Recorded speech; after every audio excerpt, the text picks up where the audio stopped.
London, 1852. Clara Edwards clutched the letter in her trembling hands, the paper so crumpled from her grip that the ink had begun to smear.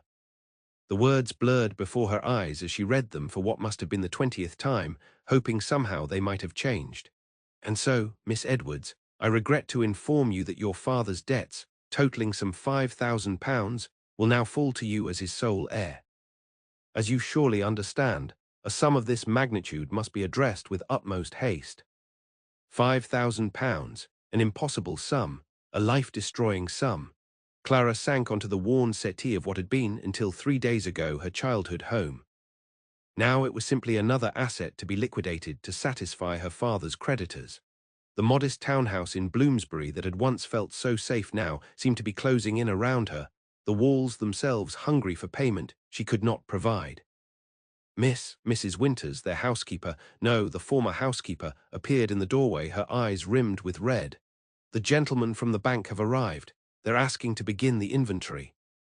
Clara nodded, forcing herself to stand, to straighten her spine the way her mother had taught her before consumption had taken her 8 years prior.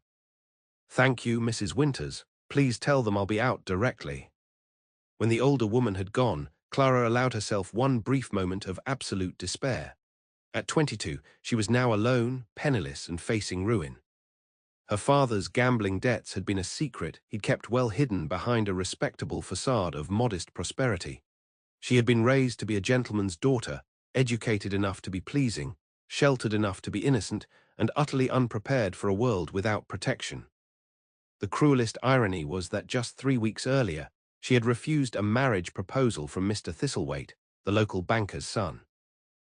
She had turned him down because she believed in love, because she had been foolish enough to think she could wait for a match that stirred her heart, not merely secured her future. Now, love was a luxury she could no longer afford to believe in. Miss Edwards, a male voice called from the foyer. Drawing a deep breath, Clara tucked the letter into her pocket and moved toward the door. She was a gentleman's daughter, after all. She would face her ruin with dignity, even if dignity was all she had left. 2 men in sombre black coats stood in the entrance hall. The older one, grey-haired and stern-faced, she recognized as Mr. Blackmore, her father's solicitor. The younger man was a stranger, tall and immaculately dressed in a manner that bespoke not merely wealth but privilege, the kind of innate confidence that came from never having to consider one's place in the world. Miss Edwards, Mr. Blackmore said with a slight bow, "May I present Lord William Pembroke, the Duke of Westmoreland?" Clara cursed, lowering her eyes as protocol demanded when presented to a member of the peerage. "Your Grace," she murmured, wondering why a duke would involve himself in the sordid financial collapse of a minor gentleman's household. "Miss Edwards." The duke's voice was deep, cultured, with the crisp precision of exceptional education. "I wonder if we might speak privately." A chill ran down her spine. There was only one reason a man of his station would request a private audience with a ruined woman of no consequence. "Mrs. Winters," she called, hating the slight tremor in her voice, "please bring tea to the drawing-room." The drawing-room had already been partially dismantled, several paintings removed from the walls, leaving ghostly rectangles on the faded wallpaper. The furniture that remained had been Clara's mother's, too unfashionable to fetch much at auction. "Please sit, Your Grace," she said, gesturing to what had been her father's favorite chair. She remained standing, unwilling to cede even that small advantage of height. The Duke studied her with unnerving intensity. He was handsome in the cold, remote way of marble statues, perfectly formed but absent of warmth. His eyes were the grey of a winter sky, his features aristocratically sharp. "I'll come directly to the point, Miss Edwards," he said, not waiting for the tea that would likely never arrive, given their near-empty kitchen. "I have purchased your father's debts." Clara felt her knees weaken, but she refused to show it. "All of them, Your Grace." "Yes, every last note and loan."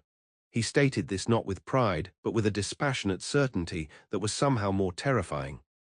"Which means your future now rests entirely in my hands." The room seemed to close in around her. "May I ask why, Your Grace? My father was nothing to you." "No, he was not." The Duke rose, moving to the window that overlooked the small garden where Clara had spent countless hours reading, dreaming of a life that now seemed childishly naive. But I require a wife, and circumstances have aligned in a manner that makes you a suitable candidate.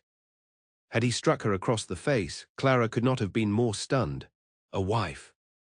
I don't understand. It's quite simple, Miss Edwards. I will forgive your father's debts in their entirety. In exchange, you will become the Duchess of Westmoreland. He turned to face her, his expression betraying nothing of the enormity of what he proposed. You will have a week to put your affairs in order. The wedding will take place at my estate in Derbyshire. Clara felt as though she were drowning, reaching for logic in a sea of impossibility. But why me? Surely you could have any woman in London. Any family would be honored. I require a wife who understands the gravity of a bargain, he interrupted. A woman with no illusions about romance or love. Someone who recognizes that marriage, especially among the peerage, is a business arrangement. And you believe I am such a woman because my father's debts have left me desperate. The words escaped before she could temper them with propriety. To her surprise, a slight smile curved his lips, though it did not reach his eyes. I believe you are such a woman because despite your current distress, you have neither wept nor begged. You maintain your dignity when most would collapse. That suggests a strength of character I find suitable. Clara wanted to refuse him. Every fiber of her being rebelled against the cold calculation of his proposal. But what choice did she have? The workhouse, prostitution. Both awaited women with no means and no protection. And if I refuse, she asked, needing to hear the threat aloud, then I will proceed with the collection of debts as planned. The house will be sold, the furnishings auctioned, and you will be left with nothing but your personal possessions. I understand your education is adequate. Perhaps a position as a governess might be secured, though your father's debts would make finding a respectable household willing to employ you. Challenging. He delivered this death sentence to her future with the same detachment one might discuss the weather. Clara felt a flare of hatred so intense it momentarily burned away her fear. You mistake my silence for acceptance, Your Grace. I am simply attempting to understand how a man of your standing could propose something so utterly devoid of human feeling. For the first time, something flickered in his gaze, surprise, perhaps, that she would speak so boldly to her would-be savior. Human feeling is a luxury, Miss Edwards, much like the roof over your head and the clothes on your back. I offer you security, position, and wealth beyond what your father could have provided even had he lived 100 years. He stepped closer, his height forcing her to tilt her head back to maintain eye contact. In return, I require only your obedience and discretion. You will be a duchess in name and bearing. You need never worry about money again.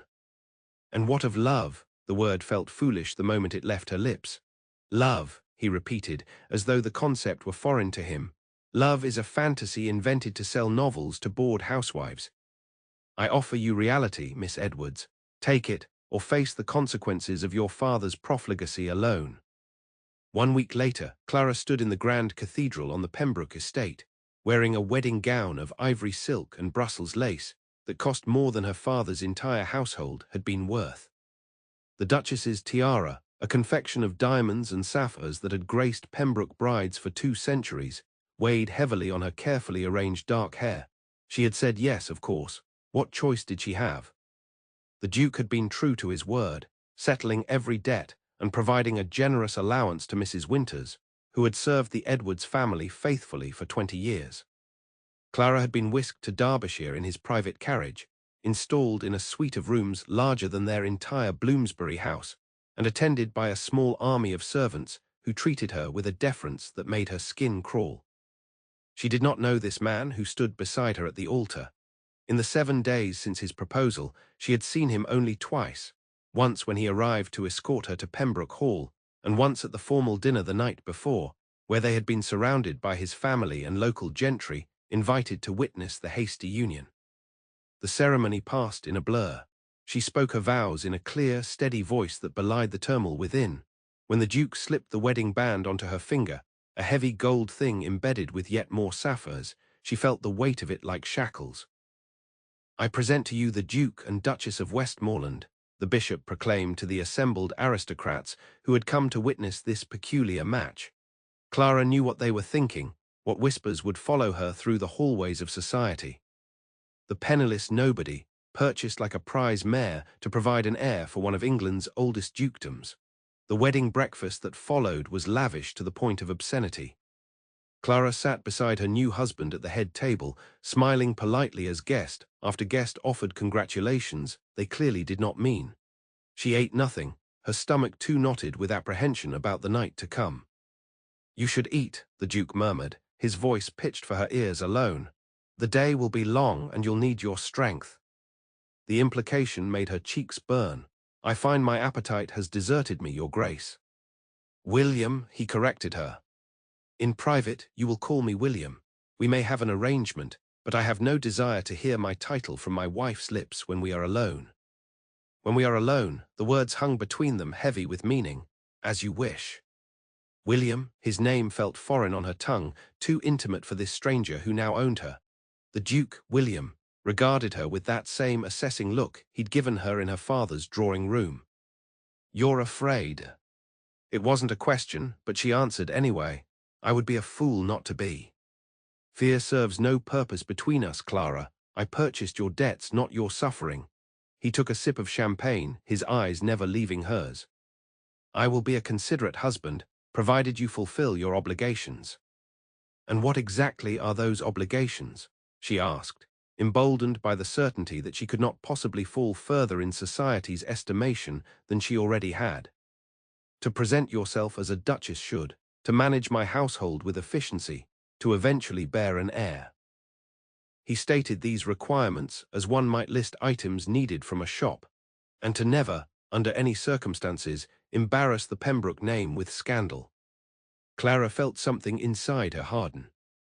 "And is there anything I might expect in return, beyond financial security?" For a moment, surprise flickered across his features. "Such as?" "Respect, perhaps, the freedom to pursue my own interests, so long as they don't interfere with my duties. The right to make decisions regarding my personal affairs." William studied her as though seeing her properly for the first time. "You negotiate after the contracts are signed." "I clarify expectations before misunderstandings can arise," she countered. "You bought a wife, Your Grace, not a prisoner or a doll." The corner of his mouth twitched, not quite a smile, but something close to approval. "Very well, you shall have your respect and your freedom within reason. But make no mistake, Clara, you are the Duchess of Westmoreland now. That title comes with responsibilities that supersede personal desire." "I understand duty, William. Perhaps better than you imagine." Something dangerous flashed in his eyes then, a glimpse of depth she had not suspected existed beneath his cold exterior. "We shall see." The remaining hours of celebration crawled by with excruciating slowness. Clara danced with her husband as tradition demanded, hyper-aware of his hand at her waist, the other clasping hers with firm precision. He moved with unexpected grace for such a tall man, leading her through the steps of the waltz without speaking, his gaze fixed somewhere above her head. When at last they retired, the guests formed the traditional gauntlet, women curtsying and men bowing as the new couple ascended the grand staircase. Clara kept her chin high, ignoring the speculative glances and whispered comments that followed them. The Duke's chambers occupied the east wing of the sprawling manor house, a suite of interconnected rooms that included a private study, dressing room, and bedchamber. Clara had been given rooms in the adjoining wing, connected by a discreet door that now stood partly open, revealing the massive four-poster bed beyond. A maid waited to help Clara change, but William dismissed the girl with a wave. "Leave us. The Duchess can ring if she requires assistance later." When they were alone, he moved to a sideboard and poured 2 glasses of amber liquid. "Brandy," he said, offering one to Clara, "to steady your nerves." She accepted the glass, but did not drink. "I don't require Dutch courage to fulfill my obligations, Your Grace." "William," he corrected again, a hint of irritation crossing his features. "And it was not meant as medicinal, simply a civility between equals." "Are we equals?" she asked, genuinely curious. "I was under the impression this was a transaction." He took a long swallow of his brandy before answering. "Marriage is always a transaction, Clara, even those entered into for purported love. The only difference is that we acknowledge the terms openly." "How refreshingly honest," she said, unable to keep the edge from her voice. "Though I notice your honesty did not extend to explaining why a duke of your standing and fortune would resort to purchasing a wife rather than courting one through conventional means." William's expression hardened. "My reasons are my own, and not subject to your interrogation." "Yet you would know all there is to know about me," she observed. "Another inequality in our arrangement." He set his glass down with deliberate care. "You wish to know why I chose this path? Very well. The Pembroke title requires an heir. I require a wife who understands the practical nature of our union without romantic delusions that might lead to complications. Complications such as emotions." Clara asked, finding a strange courage in the inevitable nature of what was to come, "or complications such as fidelity." His eyes narrowed. "I will be faithful to you, Clara. I expect the same in return." "Then what complications do you fear?" William turned away, moving to the window that overlooked the moonlit gardens. "My first betrothal ended poorly." The young lady in question had certain expectations about the nature of marriage that I could not fulfill. She found comfort elsewhere, creating quite the scandal when discovered. I have no intention of repeating that experience. Understanding dawned slowly. You don't believe yourself capable of inspiring love. He turned back to her, his expression impassive but his eyes burning with some emotion she couldn't name. I don't believe love exists except as a temporary madness that clouds judgment and leads to folly. I believe in contracts, obligations, and mutual benefit. Our marriage provides all three without the messiness of false sentiment. Clara felt a strange twist of pity for this man who had bought her like chattel, yet seemed, in some indefinable way, more imprisoned than she. "And if I were to develop feelings for you despite your pragmatic approach?" "You won't," he said with such certainty that it strung. "I am not a man women love, Clara. I am a man they endure for the advantages my position provides." Before she could respond to this bleak assessment, he crossed the room and took the untouched brandy from her hand, setting it aside. His fingers moved to the row of tiny pearl buttons at her back. "May I?" he asked, his voice dropping to a register that sent shivers across her skin. Clara nodded, not trusting herself to speak. His hands were warm through the thin material of her nightgown as he methodically unfastened each button. She closed her eyes, trying to prepare herself for what was to come, telling herself it was simply another transaction, the final sealing of their contract. But when the gown slipped from her shoulders, pooling at her feet in a whisper of silk, and she stood before him in nothing but her chemise and stockings, what she saw in his eyes was not cold calculation, but something far more dangerous: desire. William's gaze traveled slowly from her face downward, lingering on the curve of her breasts visible through the fine linen, the narrowness of her waist, the flare of her hips. For the first time he looked at her not as an acquisition, but as a woman. "You are beautiful," he said, his voice rough. The compliment, so unexpected, stole her prepared detachment. "Thank you," she whispered. He stepped closer, close enough that she could feel the heat of his body, smell the brandy on his breath mingled with the subtle scent of sandalwood. When his hand rose to cup her cheek, she couldn't help but lean into the touch, starved as she was for any kindness after weeks of uncertainty and fear. "I will not hurt you," he promised, his thumb tracing the line of her jaw. "Whatever else you may think of me, believe that." And then he was kissing her, his lips surprisingly gentle against hers. Clara had been kissed before, furtive embraces at garden parties, a stolen moment with a dancing master she'd fancied herself in love with at 17, but never like this. William kissed with the same focused intensity he brought to everything, as though mapping her responses, learning what made her breath catch and her lips part. When his tongue teased the seam of her mouth, she opened to him instinctively, a small sound of surprise escaping her as the kiss deepened. His hands moved to her waist, drawing her against the hard plane of his chest, and she felt the evidence of his desire pressing against her abdomen. Fear mingled with a new, unfamiliar heat that pooled low in her belly. She had been prepared for clinical duty, for pain and endurance. She had not been prepared for her body's betrayal, for the way it softened and yielded against his. William broke the kiss, his breathing uneven as he rested his forehead against hers. "Tell me to stop, and I will," he said, the words seeming to cost him greatly.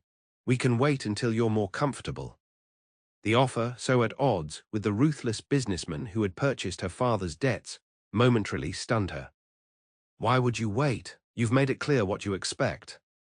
His eyes, when they met hers, held a complexity she hadn't seen before. "Because contrary to what you believe, I am not a monster, Clara. I do not take unwilling women to my bed, regardless of legal right." Something rebellious and reckless rose within her, a need to prove that while he might own her circumstances, he did not own her heart or her will. She reached up, threading her fingers through the short hair at the nape of his neck, and pulled his mouth back to hers. "I'm not unwilling," she whispered against his lips. "I'm simply not yours." She felt the shudder that ran through him at her defiance, felt the kiss turn from exploratory to hungry in an instant. His arms tightened around her, lifting her feet from the floor as he carried her to the massive bed. He laid her down with surprising gentleness, his weight settling over her as his mouth moved from her lips to the sensitive skin of her neck. Clara gasped as his teeth grazed her pulse point, her hands clutching at his shoulders through the fine lawn of his shirt. She should stop this, she thought distantly. She should maintain her dignity, her distance. But as his hand slid up her thigh, pushing aside the thin barrier of her chemise, dignity seemed a poor substitute for the pleasure his touch promised. "Look at me," he commanded softly, and she opened eyes she hadn't realized she'd closed. His face above hers was transformed by desire, the cold mask replaced by something raw and hungry. "Tell me what you want, Clara." "I don't know," she admitted, honesty wrung from her by the intimacy of the moment. A ghost of a smile touched his lips. "Then let me show you." What followed was a revelation. William undressed her with reverent care, his hands and mouth exploring each newly exposed inch of skin until she was writhing beneath him, shame forgotten in the face of sensations she had never imagined possible. When at last he shed his own clothing and came to her naked, the first shock of skin against skin drew a cry from her throat that he captured with his mouth. "Trust me," he murmured against her heated skin, and though every rational thought warned against it, she did. His fingers found the center of her pleasure, stroking and circling until she was arching against his hand, incoherent pleas falling from her lips. Only when she was slick with desire did he position himself between her thighs, the blunt pressure of him against her entrance both frightening and desperately wanted. "There will be pain," he warned, holding her gaze, "but only for a moment." Clara nodded, her hands sliding down the muscled plane of his back to urge him forward. The initial breach was sharp, a burning stretch that made her gasp and stiffen. William froze, allowing her body to adjust, his forehead pressed against hers and his breathing harsh with restraint. "All right?" he asked, the strain evident in his voice. "Yes," she whispered, surprised to find it was true. The pain was already fading, replaced by a fullness that felt strange but not unwelcome. When he began to move, slow, careful thrusts that gradually deepened, Clara felt herself responding, her hips rising to meet his in an instinctive rhythm as old as time. The pleasure built again, different now but no less intense, a spiraling tension that coiled tighter with each stroke until she thought she might shatter from it. "William," she gasped, not knowing what she was asking for, only that she needed something more. He seemed to understand, his movements becoming more purposeful, one hand sliding between their bodies to touch her where they were joined. The additional sensation was too much. Clara broke apart with a cry, her body clenching around him as wave after wave of pleasure washed through her. William followed moments later, his release coinciding with a hoarse shout of her name against her neck. In the quiet aftermath, as their breathing slowed and sweat cooled on their skin, Clara waited for regret or shame to find her. Instead, she felt only a strange, peaceful clarity. She had entered his bed a commodity, a purchase made to satisfy a debt. She had expected to surrender her body while keeping her heart safely guarded. But as William drew her against his chest, his lips pressing a gentle kiss to her temple before sleep claimed him, she realized the danger in their arrangement was not what she had feared. The danger was not that he would take what was not freely given, but that she might give what he had never asked for, her heart. In that moment, lying in the arms of the man who had bought her, Clara made a silent vow. She would be his duchess. She would fulfill every obligation their contract demanded, but she would never allow herself to love him, for that, at least, was something he could not purchase, no matter the price. Morning arrived in shafts of golden light streaming through windows that had been left uncurtained in the night's passion. Clara woke alone, the space beside her cold. For a moment, disorientation gripped her, the unfamiliar bed, the richness of the chamber, the pleasant ache between her thighs that reminded her of what had passed between them. She sat up, clutching the sheet to her chest as she surveyed the room. A bell pull hung near the bed, presumably to summon a maid, but the thought of facing a servant while naked in her husband's bed was mortifying. Instead, she slipped from beneath the covers, wincing slightly at the tenderness of unused muscles, and retrieved her discarded chemise from the floor. A note lay on the dressing table, her name written in a bold, angular hand. Clara, business calls me to London. I will return in a fortnight. The staff has been instructed to accommodate your wishes. Make yourself at home. You may redecorate your chambers as you see fit. W. No terms of endearment. No mention of the night they had shared, just practical information delivered with the same detachment he might show a housekeeper. Clara crumpled the note in her fist, unexpected anger surging through her. One night in his bed, and he disappeared without so much as a proper goodbye.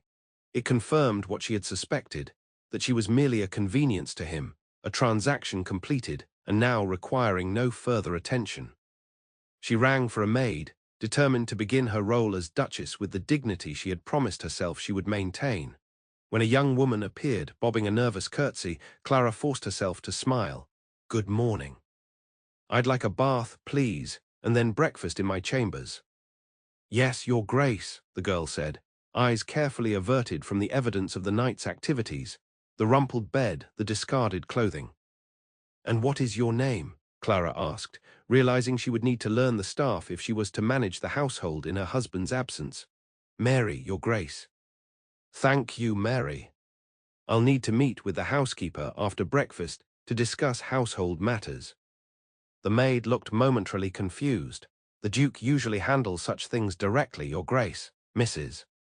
Porter, that's the housekeeper, reports to him each morning when he's in residence." Clara raised an eyebrow. "The Duke is not in residence, and I am now the mistress of this house. Please inform Mrs. Porter I will see her at 10 o'clock in the morning room." "Yes, Your Grace." The maid curtsied again and hurried away, clearly unsettled by this departure from established routine. Left alone, Clara allowed herself one brief moment of uncertainty. She knew nothing about running a household of this magnitude. Her father's modest establishment had required minimal management, most of it handled by Mrs. Winters with Clara's occasional assistance.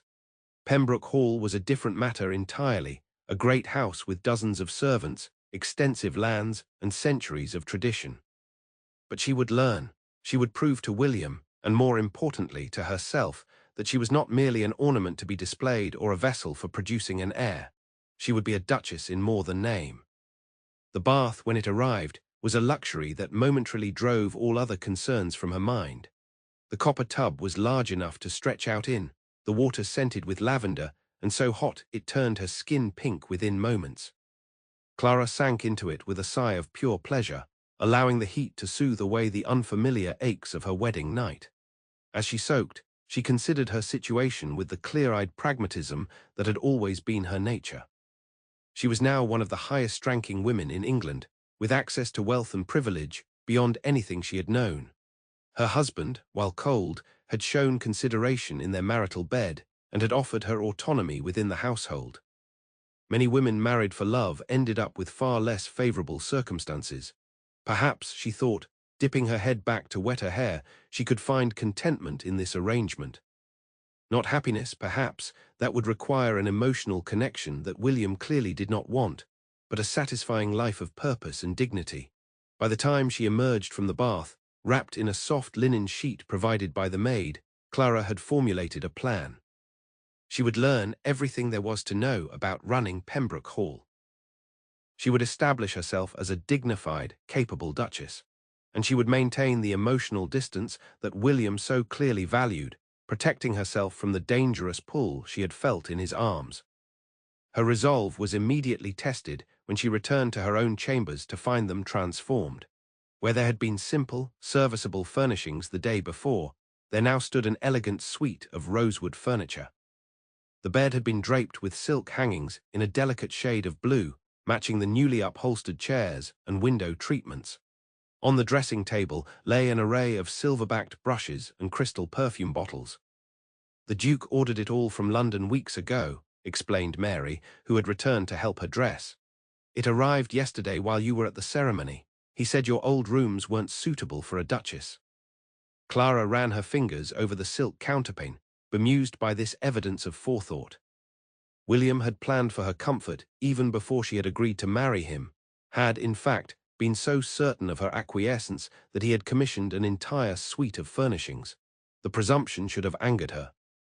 Instead, she found herself touched by the gesture. He could have installed her in the Duchess's traditional chambers without modification, expecting her to adapt to surroundings chosen by and for another woman. Instead, he had given her a fresh start, a space that was entirely her own. Breakfast arrived as Mary helped her into a morning dress of pale green muslin, another new addition to her wardrobe, she noted, recognizing neither the fabric nor the style.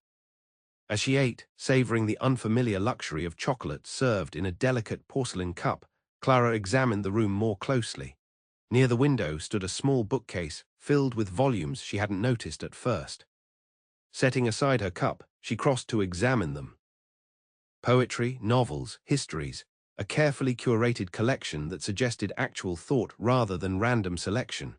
She pulled out a volume of Wordsworth's poems and opened it to find an inscription on the flyleaf. "For Clara, words are poor substitutes for welcome, but may these offer some companionship until you make Pembroke Hall truly your home. W." Clara closed the book, pressing it against her chest as something unexpected and unwelcome twisted beneath her ribs. This was not the action of a man who viewed her as merely a means to an heir. This was consideration, thoughtfulness, perhaps even kindness. She replaced the book with deliberate care. She could not afford to soften toward him.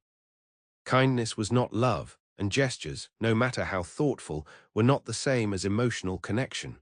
William had made it abundantly clear that he did not believe in love.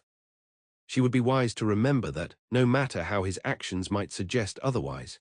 Her meeting with Mrs. Porter, the housekeeper, was less successful than Clara had hoped. The woman, grey-haired, stern, and clearly devoted to the old ways of doing things, was polite but resistant to any suggestion of change. "The Duke prefers the menus planned a week in advance, Your Grace," she said when Clara inquired about the possibility of introducing some of the dishes she had grown up enjoying. "He has very particular tastes." "I'm sure he does," Clara replied, keeping her tone pleasant but firm.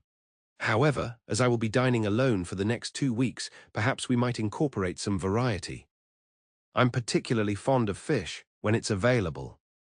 Mrs. Porter's expression suggested that fish on any day other than Friday was tantamount to heresy. "I'll speak to cook, Your Grace, but I can't promise anything." "The Duke." "The Duke is not here," Clara interrupted, her patience wearing thin. "And while I have no desire to disrupt the smooth running of the household, I am now the Duchess of Westmoreland. Surely that entitles me to some say in what appears on my dinner plate." The housekeeper's lips thinned, but she inclined her head in grudging acknowledgement. "As you wish, Your Grace." "Will there be anything else?" Clara could have pushed further, could have insisted on a complete review of household staff and procedures, but she recognized the wisdom of picking her battles. "Not for now, Mrs. Porter. Thank you for your time." When the housekeeper had gone, Clara sat back in her chair with a sigh of frustration. Clearly, establishing herself as mistress of Pembroke Hall would not be as straightforward as she had hoped. The staff was loyal to William, accustomed to his ways, and understandably wary of changes a new duchess might introduce. She would need to move carefully to earn their respect rather than demand it. And she would need to better understand the man she had married if she was to find her place in his household. The next 2 weeks passed in a blur of activity as Clara immersed herself in learning every aspect of Pembroke Hall. She toured the house from attics to cellars, memorizing the locations of linen closets and silver vaults. She visited the kitchen gardens, the hothouses, the dairy. She met with the land steward, the head gardener, the stable master. Slowly, resistance gave way to cautious acceptance. Mrs. Porter unbent enough to share the history of some of the house's most precious heirlooms. Cook, won over by Clara's genuine interest in her techniques, began to incorporate some of the new Duchess's preferences into the daily menus. The younger maids, initially terrified of making a mistake in her presence, gradually relaxed enough to smile when they saw her. Clara took particular pleasure in the library, a magnificent two-story room housing thousands of volumes collected over generations. She spent hours there each day, reading everything she could find about the history of the Pembroke family and estates. What she discovered both surprised and troubled her. The current Duke, her husband, had inherited the title unexpectedly at the age of 23 when his father and older brother drowned in a boating accident.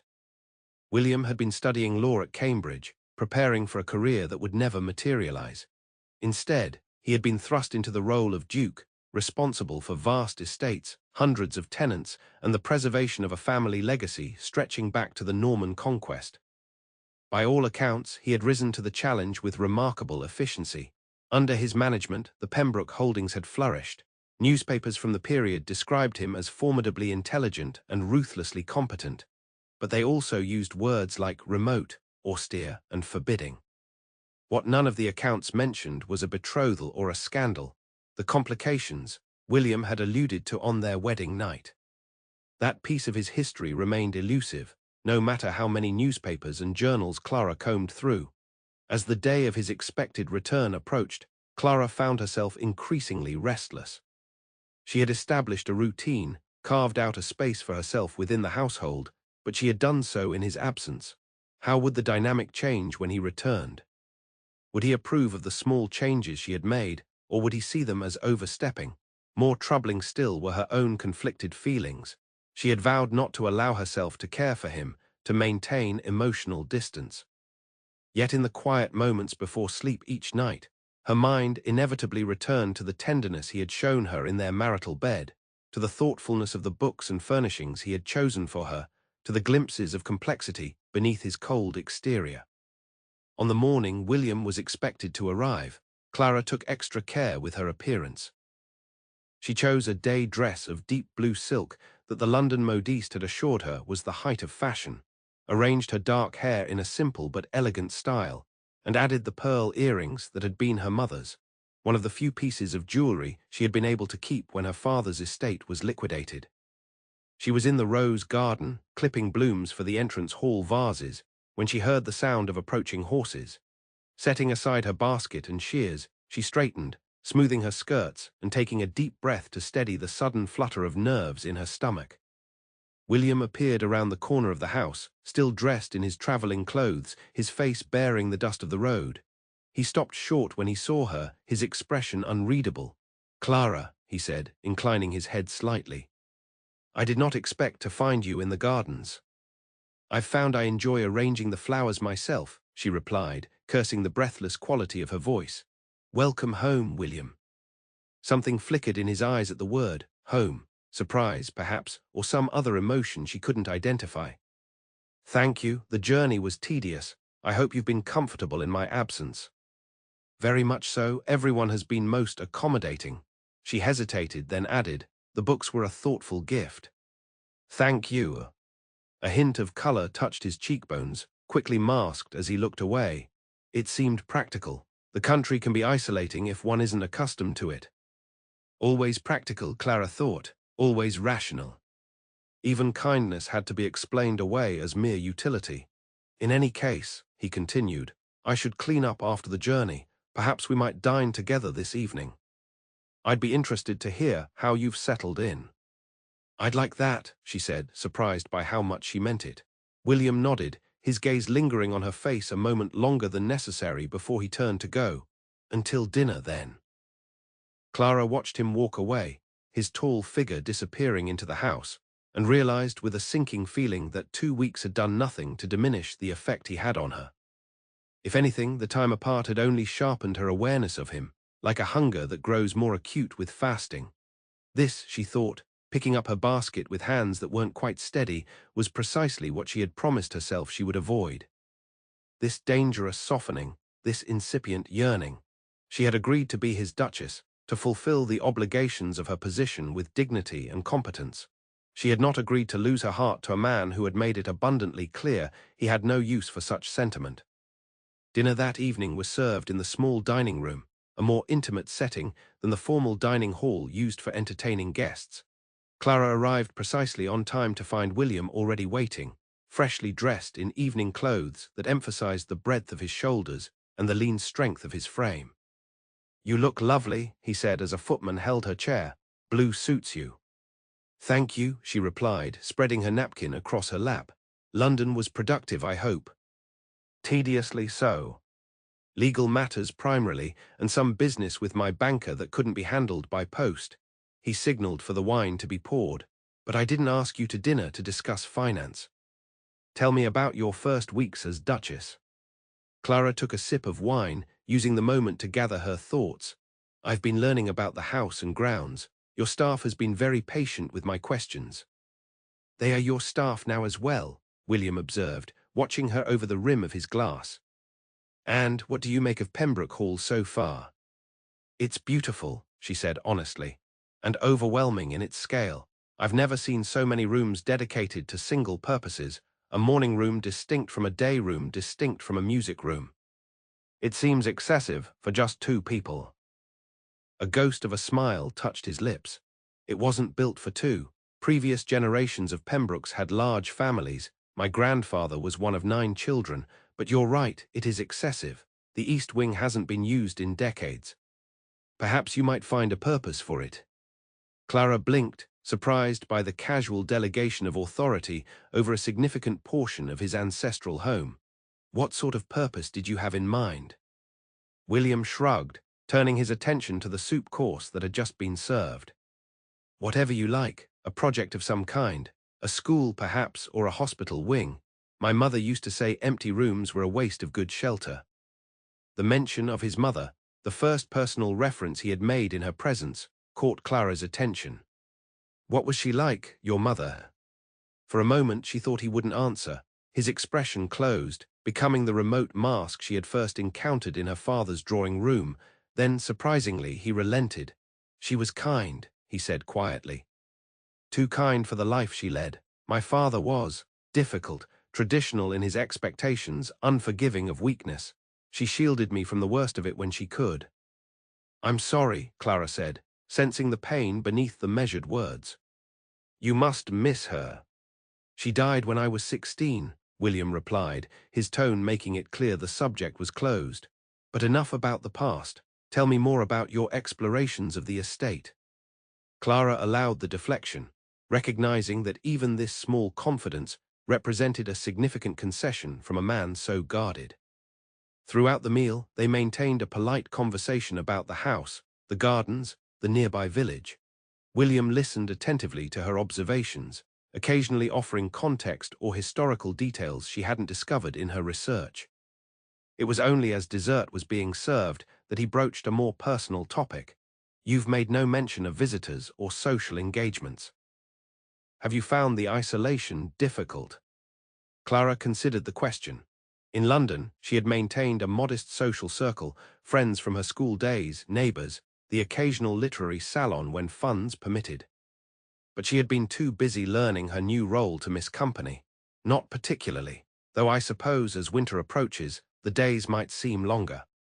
"The local gentry will expect to be received," William said, frowning slightly. "I've neglected those duties in recent years, but with a new duchess in residence, they'll be anticipating invitations." The thought of hosting social events for people who would undoubtedly be curious about the Duke's mysterious bride filled Clara with trepidation. "I have limited experience with formal entertaining," she admitted. "My father's circle was modest." William studied her for a moment, his expression softening almost imperceptibly. "You needn't worry, Mrs. Porter can guide you through the practicalities, and I'll be present to smooth any awkwardness. Perhaps a small dinner party to begin with, the vicar, the local magistrate, and his wife. Nothing too daunting." His consideration, offering support rather than criticism of her inexperience, touched Clara unexpectedly. Thank you, I would appreciate your guidance. Something shifted in his gaze, a warmth that hadn't been there before. You've done well, Clara. The staff speaks highly of your efforts to learn the household. Mrs. Porter mentioned you've taken a particular interest in the archives. I wanted to understand the history of the place, she explained, pleased that he had noticed her efforts. It seems important to know what came before if I'm to be part of what comes next. A sensible approach, William said, though there was a curious tension in his voice that hadn't been there moments before. Though not all history bears close examination. Clara wondered if he was referring to the mysterious scandal he had alluded to on their wedding night, the complications with a previous betrothal. Before she could decide whether to ask directly, William set down his napkin and rose. If you'll excuse me, I have correspondence to attend to. Perhaps you might join me in the library later for a brandy, say 9 o'clock. The invitation, the first suggestion that they might spend time together beyond formal meals, caught her by surprise. I'd like that, she said, hoping her voice didn't betray her eagerness. William nodded, his expression once again unreadable as he left the room. Clara remained at the table, toying with the remains of her dessert and wondering what had prompted this small overture. Was it merely politeness, a duke's obligation to entertain his duchess, or something more personal? Either way, she would be wise to guard her heart. William had made no secret of his views on love and marriage. The fact that he was capable of kindness and consideration didn't change the fundamental nature of their arrangement. She would do well to remember that before allowing herself to read too much into a simple invitation for brandy. At precisely 9 o'clock, Clara entered the library to find William standing by the fire, his tall figure silhouetted against the flames. He had discarded his evening coat, wearing only his waistcoat and shirt sleeves, a level of informality she hadn't yet seen from him outside the bedroom. He turned at the sound of her entrance, something that might have been approval flickering in his eyes as he took in her appearance. Clara had changed for the evening, exchanging her dinner dress for a simpler gown of deep burgundy wool, her hair loosened from its earlier arrangement to fall in soft waves over her shoulders. Right on time, he said, gesturing to one of the leather chairs drawn up before the fire. Would you care for brandy, or perhaps sherry might be more to your taste? Brandy, please, she replied, taking the offered seat, though I confess I'm not particularly experienced with spirits. A faint smile touched his lips as he poured a modest measure into a crystal glass. Then we shall proceed cautiously. Sip it slowly. The first taste can be quite shocking if you're unaccustomed to it. Clara accepted the glass, allowing her fingers to brush against his in the exchange. The brief contact sent a current of awareness through her that she struggled to conceal. Thank you for the invitation, she said, taking a careful sip of the amber liquid. It burned a path down her throat, warming her from within. I've spent many hours in this room, but always alone. It's pleasant to have company. William took the chair opposite hers, stretching his long legs toward the fire. I gather you're fond of reading. The volumes I selected barely scratched the surface of what's available to you here. The Pembroke Library has been accumulating for generations. I've noticed, she said, smiling, though I admit to being somewhat overwhelmed by the choices. In my father's house, we had perhaps 3 shelves of books, most of them inherited rather than deliberately acquired. What did you read growing up? He asked, seemingly genuinely curious. Clara took another small sip of brandy, feeling the tension in her shoulders begin to ease. Whatever I could find, really. My father favored histories and political treatises. My mother left behind novels and poetry. When those were exhausted, I borrowed from friends or the circulating library when funds permitted. No formal education then. There was no judgment in his tone, only interest. A year at Miss Thornton's Academy for young ladies when I was 16, she replied. But my father couldn't afford to continue the fees after my mother died. After that, I educated myself as best I could. William nodded, his expression thoughtful. And yet you speak with greater intelligence and insight than many women I've encountered who had the benefit of the finest schools in England. The unexpected compliment brought warmth to Clara's cheeks that had nothing to do with the brandy or the fire. That's very kind of you to say.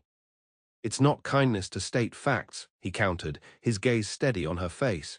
You're an intelligent woman, Clara. It's one of the reasons I chose you. The reminder of their arrangement, that she had been chosen rather than wooed, tempered her pleasure in the compliment. Along with my desperate circumstances and lack of romantic illusions, you mean? A flash of something like regret crossed his features. I spoke harshly that day. You had every right to resent the position you found yourself in. And yet here we are, Clara said, taking another sip of brandy to hide the sudden tightness in her throat. You with your practical marriage, and I with my practical acceptance of it. William was silent for a long moment, his eyes reflecting the dancing flames of the fire. When he spoke again, his voice was quieter, more measured. I don't regret our arrangement, Clara, but I recognize that it was not what you would have chosen had circumstances been different. What would you have chosen? She asked, emboldened by the brandy and the intimate setting. If circumstances had been different for you. He looked startled by the question, as though the possibility of alternative choices had never occurred to him. I'm not sure I understand. You spoke of a previous betrothal that ended badly, Clara said, choosing her words carefully. If that hadn't happened, would you have married for conventional reasons?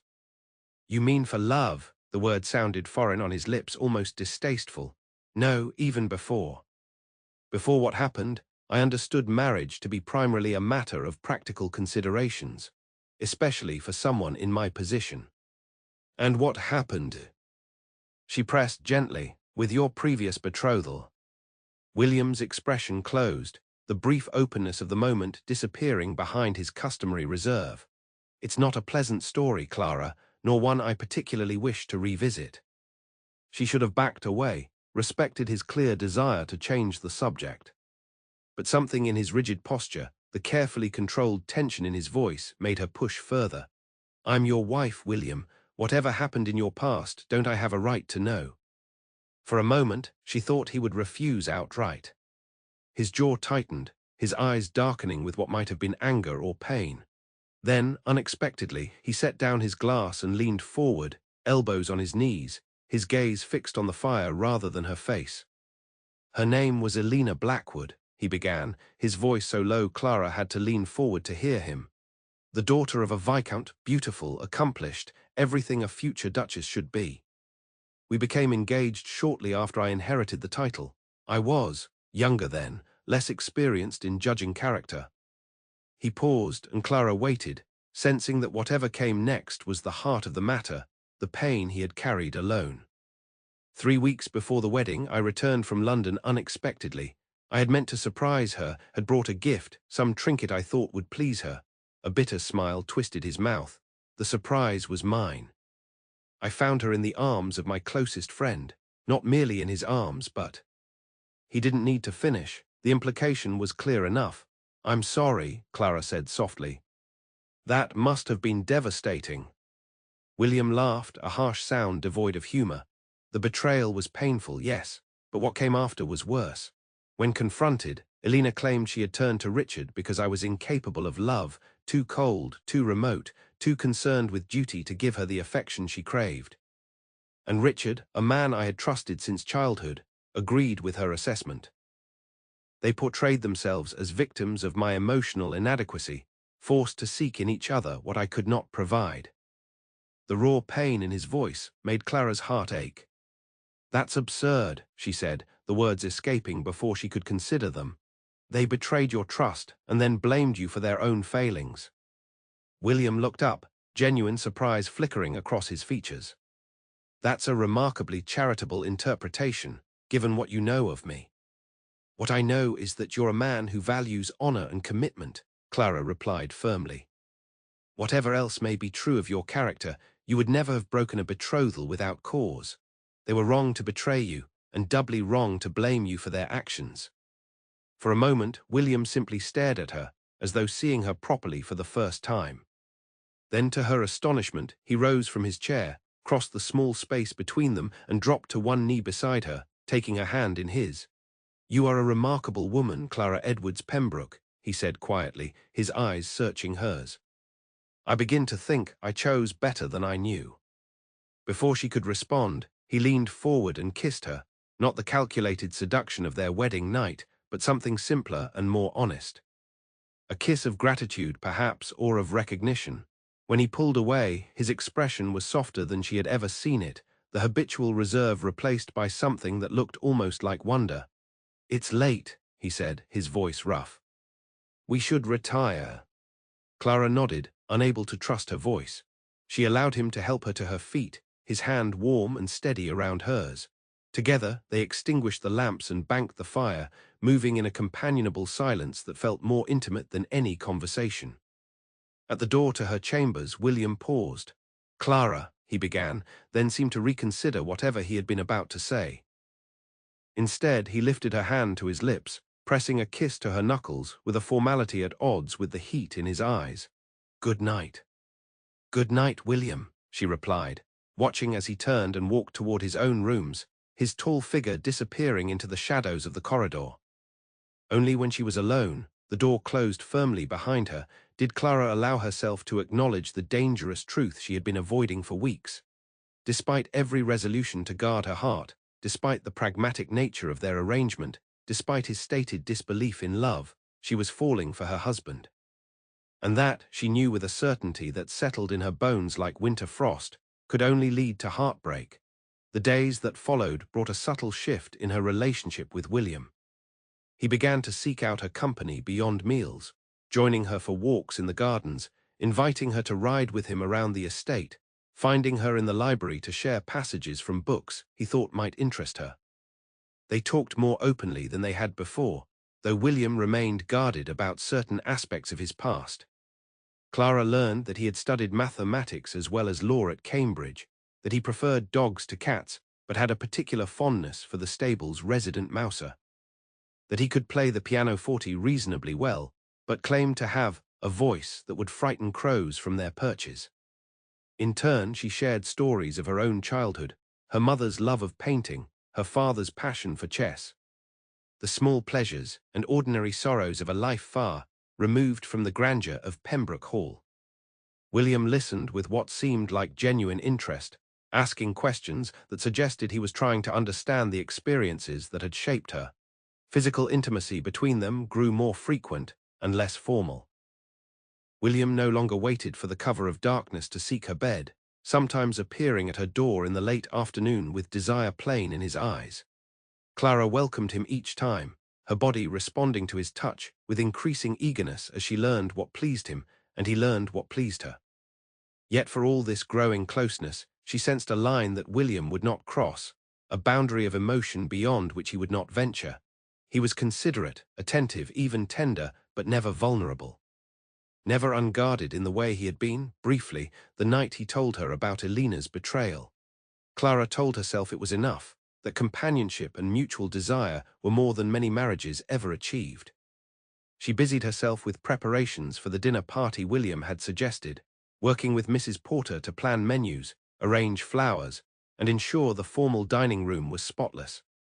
If she sometimes caught herself watching him when he was absorbed in work or conversation, searching his face for signs of deeper feeling, she quickly looked away before he could notice.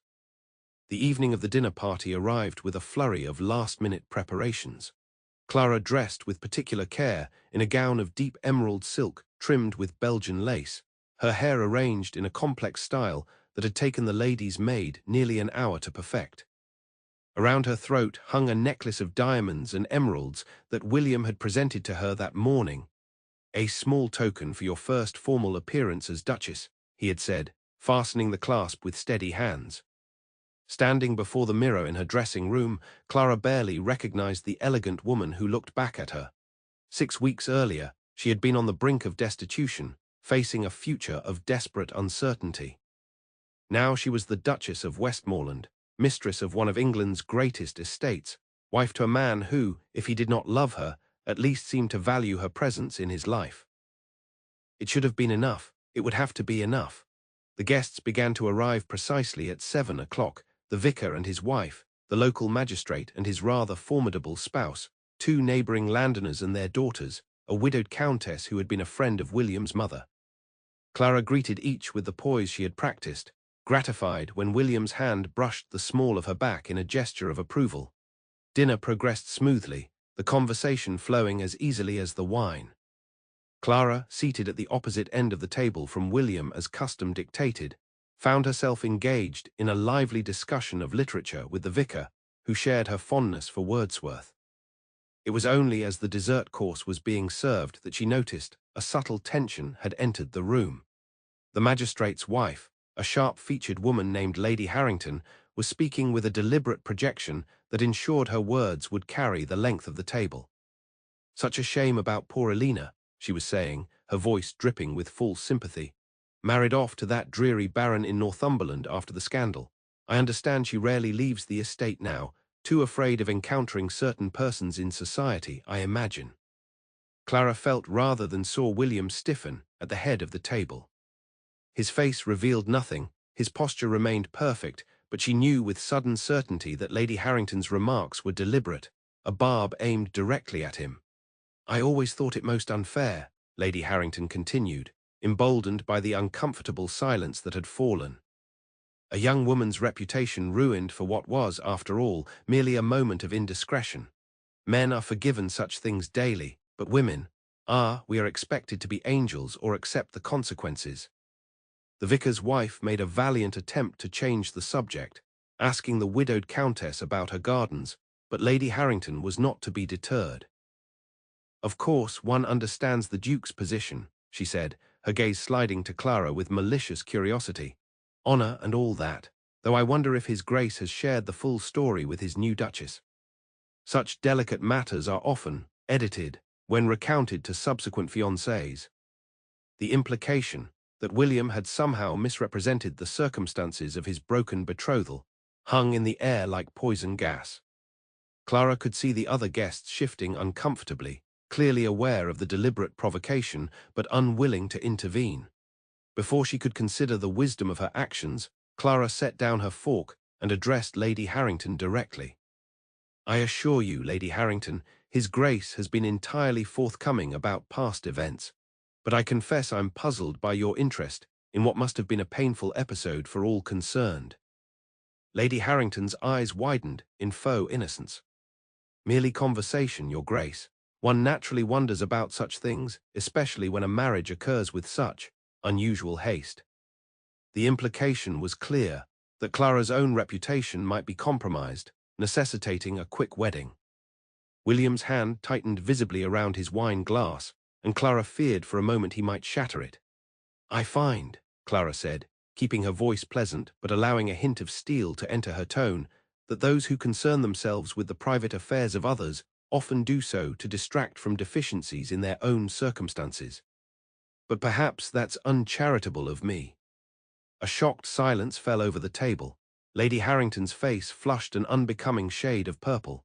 The vicar cleared his throat, looking as though he might attempt to mediate, but it was William who spoke next. "I believe the ladies might wish to withdraw," he said, his voice perfectly controlled despite the tension evident in the set of his shoulders. "Perhaps coffee might be served in the drawing-room." Clara rose, silently cursing herself for rising to Lady Harrington's bait. She had meant to defend William, to deflect the malicious insinuations, but she feared she had only made matters worse by responding so directly. As the women filed out of the dining room, she avoided looking at her husband, unable to bear what she might see in his expression. In the drawing-room, an uncomfortable silence prevailed. The vicar's wife and the countess engaged in determinedly trivial conversation about the latest fashions from London, while the two young daughters of the neighbouring landowner whispered together on a settee, occasionally casting curious glances in Clara's direction. Lady Harrington positioned herself directly beside Clara as coffee was being served. "You must forgive my bluntness, Your Grace," she said, her voice pitched low enough that only Clara could hear. "But I felt it my duty to ensure you were fully informed. Elena Blackwood was not the villain in that particular drama, whatever the Duke may have told you." Clara set down her cup with deliberate care, fighting to maintain her composure. "I appreciate your concern, Lady Harrington, but I assure you it is misplaced. My husband has been entirely honest about his past, and I have complete faith in his account." The older woman's eyes narrowed. "Faith is admirable in the young, Your Grace. Experience, however, teaches caution, particularly where men are concerned. Before Clara could formulate a response that wouldn't further inflame the situation, the drawing-room door opened to admit the gentleman. William's gaze immediately sought hers across the room, his expression unreadable. He made his way to her side with purposeful strides, positioning himself between her and Lady Harrington with a subtlety that might have gone unnoticed by anyone not watching closely. "I trust you ladies have had a pleasant interlude," he said, his voice betraying none of the tension Clara could feel radiating from him. "Most illuminating, Your Grace," Lady Harrington replied, a malicious glint in her eye. "Your Duchess is quite the spirited defender." William's jaw tightened almost imperceptibly. "Clara has many admirable qualities, Lady Harrington. Her loyalty is but one of them." The evening concluded shortly thereafter, the guests departing with varying degrees of awkwardness. When the last carriage had rolled down the gravel drive, Clara turned to William, bracing herself for his displeasure. To her surprise, he laughed, a genuine sound of amusement that transformed his usually serious features. "Oh, Clara," he said, shaking his head. "The look on Agatha Harrington's face when you suggested she might have deficiencies in her own circumstances. I shall treasure that memory." Relief washed through her, followed quickly by confusion. "You're not angry?" I spoke out of turn. "I know I should have remained silent." William took her hand, raising it to his lips in a gesture that had become familiar, yet still made her heart race. "Why would I be angry? You defended my honor against a malicious gossip who deliberately sought to provoke exactly the sort of scene she created." "But I gave her what she wanted," Clara protested. "I responded to her provocations." "You responded with dignity and restraint," William corrected her. "Had it been left to me, I might have been considerably less diplomatic." The tension that had gripped Clara throughout the latter part of the evening began to dissipate. She implied there was more to the story, that Elena wasn't the villain you portrayed her to be. William's expression darkened momentarily. "Agatha Harrington is Elena's second cousin and has always championed her cause, regardless of facts. She delights in spreading her version of events whenever the opportunity arises." "And is there more to the story?" Clara asked, unable to help herself. "Something you didn't tell me?" For a long moment, William was silent, his eyes searching hers as though weighing how much to reveal. Then, with a sigh, he offered her his arm. "Walk with me," he said. "I find I need air that hasn't been poisoned by Agatha Harrington's presence." They moved through the quiet house to a side door that opened onto a small, private garden. The night was cool but not unpleasant, the sky clear and scattered with stars.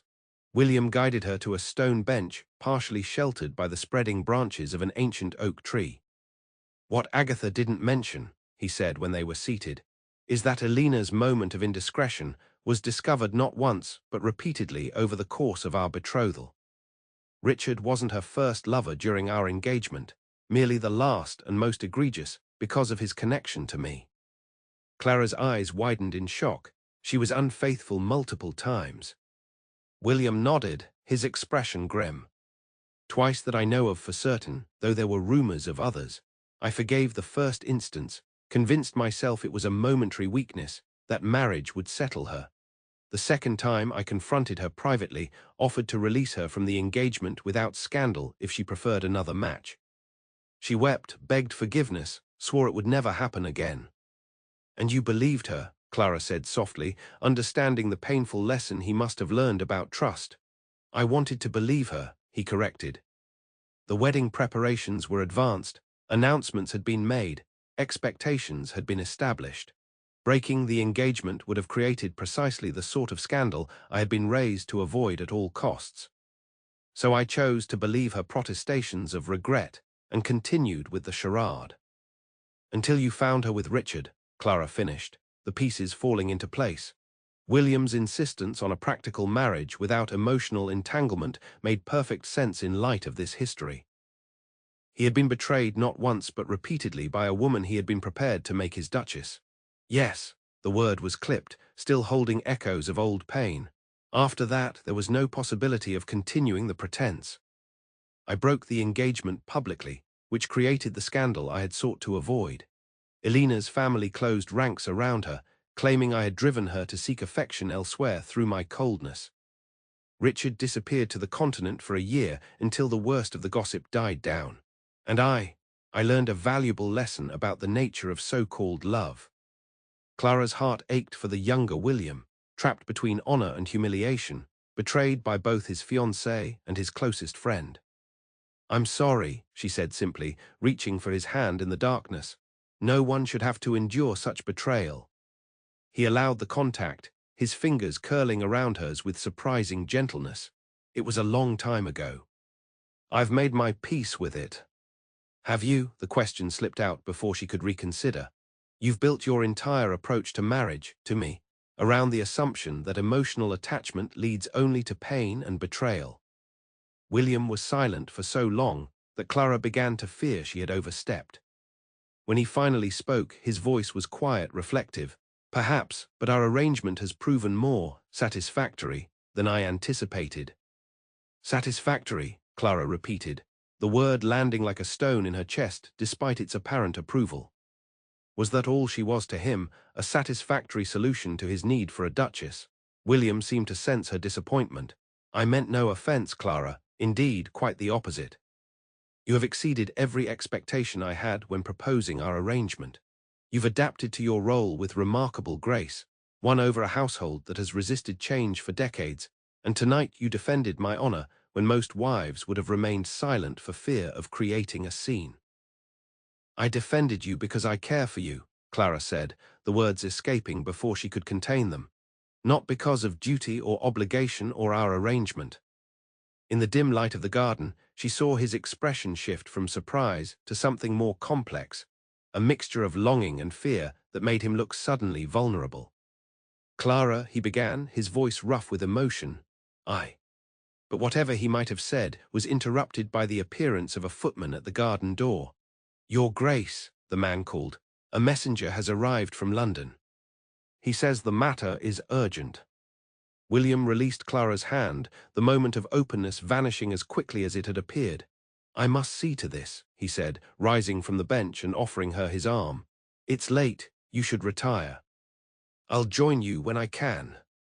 Clara allowed him to escort her back to the house, disappointment a leaden weight in her stomach. She had been so close to breaking through the barrier he maintained between them, to hearing whatever truth had been about to cross his lips. Now the moment was gone, perhaps never to return. In her chambers, she dismissed her maid after the simplest of preparations for bed. Sleep, she knew, would be elusive tonight, her mind too full of the evening's revelations and the tantalizing almost confession in the garden. She had been right to guard her heart, she reflected as she brushed out her hair before the dressing-table mirror. William might respect her, desire her, even care for her in his way, but he had been deeply wounded by his experience with Elena. The belief that love was a dangerous illusion had become fundamental to his worldview, a protective barrier against further pain. And yet there had been moments when she glimpsed something more in his eyes. Something that belied his claims of emotional detachment. Something that gave her hope, despite every rational argument against it. The clock had just struck midnight when the connecting door to William's chambers opened. He entered quietly, still fully dressed, but with his cravat loosened and his hair slightly disheveled, as though he had been running his fingers through it in agitation. "I thought you would be asleep," he said, hesitating in the doorway. "What was the urgent message?" Clara asked, setting aside her brush and turning to face him. William moved further into the room, his expression troubled. "My solicitor. It seems Elena's husband has died suddenly, a riding accident in Northumberland. She's returning to London immediately." Clara felt a chill of foreboding. "I see, and this concerns you because—" "Because Agatha Harrington will ensure our paths cross," he said grimly. "Because Elena has never accepted that our engagement is truly over. Because even after all these years, she delights in creating chaos in my life whenever possible." "Surely she can't still harbor hopes after all this time," Clara protested. "You're married now." A bitter smile twisted William's mouth. "Elena doesn't want me, Clara. She wants what I represent, the title, the fortune, the social position, and she particularly wants what she can't have. My marriage to you will be seen as a challenge, not an insurmountable obstacle." Clara rose from her seat, crossing to where he stood. "Then we will face her together," she said firmly. I may not have been born to this world, William, but I am your Duchess now. Elena Blackwood holds no power over either of us unless we grant it to her." William looked down at her, something like wonder dawning in his eyes. "You are extraordinary," he said softly. "Do you know that? Most women would be threatening to return to their families at the mere suggestion of a former fiancé's reappearance." "I have no family to return to," Clara reminded him practically. "And in any case I made vows, for better or worse, remember." "For better or worse," he repeated, reaching out to touch her cheek with surprising tenderness. "I never expected it to be this much better, Clara. I never expected you." The words hung between them, laden with meaning beyond their simple construction. Clara held her breath, afraid to break the spell of the moment, afraid to hope for what she most wanted to hear. But William, his face suddenly resolute, stepped back, putting distance between them. "It's late," he said, his voice returning to its usual measured tone. "We should sleep. Tomorrow will bring its own challenges." And just like that, the moment was gone again, the glimpse of deeper feeling hidden once more behind his carefully constructed walls. Clara nodded, swallowing her disappointment. "Good night, William." He hesitated, something unspoken still hovering in his eyes. Then, with a slight bow, he turned and left through the connecting door, closing it softly behind him. Clara sank onto the edge of her bed, tears of frustration burning behind her eyes. Every time she thought they were moving closer to a genuine connection, William retreated, pulling back into his shell of cool detachment. How long could she continue this dance, advancing 2 steps only to be pushed back 3? As she slipped beneath the covers, a new resolve formed in her heart. Elena's return to London presented not just a threat but an opportunity. If Clara truly wanted to break through William's defenses, to transform their arrangement into a true marriage of hearts as well as hands, she would need to confront the ghost that stood between them. She would need to meet Elena Blackwood face to face. The opportunity presented itself sooner than Clara had anticipated. 3 days after the dinner party, an invitation arrived from Lady Carlisle, a distant connection of the Pembroke family who maintained a fashionable residence in Mayfair. "A musicale," William explained as they sat together over breakfast, the embossed card resting between them on the table. "Isabel Carlisle holds them monthly during the season. They're generally tedious affairs, amateur performances followed by mediocre refreshments and excessive gossip. And yet the invitation comes now, when the season is effectively over," Clara observed, "specifically requesting the presence of the new Duchess of Westmoreland." William's expression darkened. "Yes, I suspect Agatha Harrington's influence. Isabel moves in the same circles as Elena's family." "Then we should attend," Clara said decisively. William looked up sharply. "Absolutely not. It's a transparent attempt to create an awkward encounter." "Precisely why we should go," Clara countered. "If we refuse, it will appear that you, fear the meeting. Better to face it directly, on our terms, than to allow speculation to flourish unchecked." For a moment, William looked as though he might argue further. Then, surprisingly, he relented. "You make a valid point. But Clara, Elena can be vicious when thwarted. I would spare you that if I could." Clara reached across the table, covering his hand with hers. "I'm not some sheltered debutante who will wilt at the first harsh word, William. I've faced worse than a spiteful woman, with delusions of grandeur." A reluctant smile tugged at the corner of his mouth. "Have you indeed? I sometimes forget the circumstances under which we met. You faced the prospect of complete ruin with remarkable composure." "Precisely," Clara said, squeezing his hand before withdrawing hers. "Besides, I'm rather curious to meet this paragon of virtue who managed to convince half of London that you were the villain in her story." The trip to London was arranged with the efficiency that characterized all of William's undertakings. 2 days later, they were installed in the Pembroke townhouse in Grosvenor Square, a magnificent residence that made Clara's childhood home look like a pauper's hovel by comparison. "This is where you would have lived with Elena," she observed as William escorted her through the grand reception rooms on the ground floor. "Had the marriage taken place?" William's expression tightened almost imperceptibly. "Yes." Though she found it too small for her ambitions. She had plans to expand into the neighboring property, quite impractical, but she was determined to outdo the Duchess of Richmond's residence. Clara tried to imagine living in such splendor and finding it inadequate. The thought was absurd. The main salon alone could have contained her father's entire house, its ceiling soaring 20 feet above marble floors, its walls adorned with priceless artwork. "And what do you think?" William asked, watching her reaction closely. "Do you find it too modest for a duchess?" Clara laughed, the sound echoing in the vast space. "I find it overwhelming, to be honest. How does one feel at home in rooms designed primarily to impress visitors?" Something that might have been approval flickered in William's eyes. "The family rooms on the upper floor are more comfortable, less grandeur, more practicality. My mother preferred them to these formal spaces." "Then I suspect I would agree with your mother," Clara said, smiling. "Though I appreciate the beauty of these rooms, I prefer surroundings that don't require one to maintain perfect posture at all times." William's expression softened unexpectedly. "You would have liked her, I think, and she would certainly have approved of you." The casual confirmation that his mother might have found her acceptable sent a warm glow of pleasure through Clara's chest. "High praise indeed," she murmured, trying not to show how much the words meant to her. The evening of Lady Carlisle's musicale arrived with unfortunate speed. Clara dressed with particular care, choosing a gown of deep blue velvet that the London modiste had assured her was the very latest fashion, suitable for a duchess without being ostentatious. William had insisted on providing jewels to complement it, sapphires set in platinum that he claimed had belonged to his grandmother. "You look magnificent," he said when she descended the grand staircase to meet him in the foyer. "Every inch a duchess."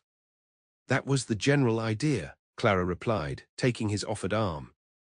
"I may not have been born to this role, but I refuse to give Elena or anyone else reason to find fault with my appearance." William's eyes darkened with an emotion she couldn't quite identify. "No one who sees you tonight could possibly find fault, Clara. You outshine every woman in London without effort." The compliment, delivered with such quiet conviction, brought color to her cheeks. "Thank you," she said simply, not trusting herself to say more. The Carlisle residence was ablaze with light when their carriage arrived, footmen in elaborate livery ushering guests up a red-carpeted staircase to the main reception rooms on the first floor. Clara felt the weight of curious gazes as she and William made their entrance, whispers following in their wake as they paid their respects to Lady Carlisle. "Your Grace," the older woman greeted Clara with a calculating smile. "How delightful that you could join us. London has been quite agog to meet the new Duchess of Westmoreland." "You're very kind to include us in your gathering, Lady Carlisle," Clara replied, maintaining the polite fiction that the invitation had been motivated by genuine welcome rather than malicious curiosity. "I've heard such wonderful things about your musicales." "Have you indeed?" Lady Carlisle's eyebrows rose slightly. "How surprising given your previous circumstances." The deliberate insult hung in the air for a moment before William intervened smoothly. "My wife's appreciation for music is one of her many accomplishments, Lady Carlisle. We look forward to the performances this evening." Properly chastened, even Lady Carlisle would not risk offending a duke directly. Their hostess inclined her head. "Of course, do enjoy yourselves. I believe you'll find many familiar faces among the company." As they moved away, William's hand tightened around Clara's, a silent gesture of support. "Ignore her," he murmured. "Isabel Carlisle has always valued status above character." "I'm fine," Clara assured him, though her heart was beating a rapid tattoo against her ribs. "It takes more than a few cutting remarks to unsettle me." They made their way through the crowded reception room, William acknowledging acquaintances with brief nods while keeping Clara close by his side. Several people approached to be introduced to the new Duchess, their curiosity barely concealed beneath a veneer of social pleasantries. Clara was just beginning to think that perhaps Elena would not appear after all when a subtle shift in the room's atmosphere caught her attention. Conversations faltered, heads turned, and a path seemed to clear through the crowd as a woman made her entrance from a side door.